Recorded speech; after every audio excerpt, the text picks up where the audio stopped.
Leveling a low-level knight is not as bad as people think. That is of course once you start getting AoE spells.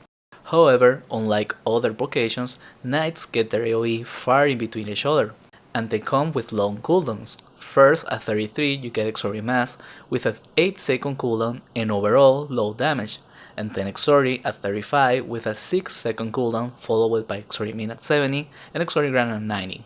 So until level 90, when you can finally start getting some full rotations, there will be quite a few levels without it, so let's talk about how to get through it. On this spawn in particular, the route is pretty straightforward, as you can just do a big lap on the main floor, so the spawns are not the secret to leveling a knight. What you truly need to watch out for and master in order to PG a low level knight is kiting. Most people believe kiting is only for ranged vocations, and that is wrong. However, as a knight, it doesn't mean you will be using runes or attacking from a distance. The difference is simple. You just got a semi-kite at short distances. This is important because your main AoE spell, Exori, has a 6-second cooldown, which means if you were to stand still tanking monsters until the cooldown is back up, you're just wasting potions and risking deaths. And even though there is also the Exori Mass spell, this one is a lot more situational, and I recommend to use it when there's over 6 monsters, and for this one the cooldown is 8 seconds. So regardless, you need to be on the move. Before level 70, in between the cooldowns of Exoris, you still cast your other single target spells, Exori Echo and Exori Horde. This is important as it will be your way to keep the HP of the monsters on a similar range, so that hopefully they die around the same time. So it's necessary to be switching your target to the monster with the highest HP on your pool every time. Additionally to that, the other benefit of kiting is that it allows you to heal yourself back up before you stand still to use your spells. This is what makes the hunts a little bit safer, but you always need to be ready to move after you cast the spell, because one of the most common mistakes low level knights make is thinking that they can tank easily, and sadly that's not the case.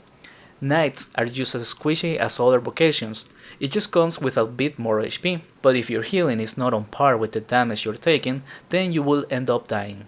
If you truly want to get even more experience at the cost of more ways, you can use health potions to heal while kiting. I personally was more on the conservative side and healed myself mostly with Exora Icos.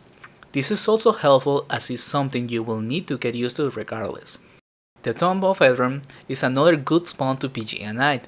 And here you can see the kiting on action more clearly because the amount of monsters is much higher. Here I could easily just get surrounded by 8 monsters in a second if I were to stand still, and even though I could probably survive with health potions, that will only make the hunt harder and worse. Since the health potions share the cooldown with mana potions, the more health pots you use, the less mana you get in return, and if you are always struggling to survive, and don't have the mana to attack, the time you spend per pull is higher, hence more risky. That is why the secret to power gaming is all about kiting.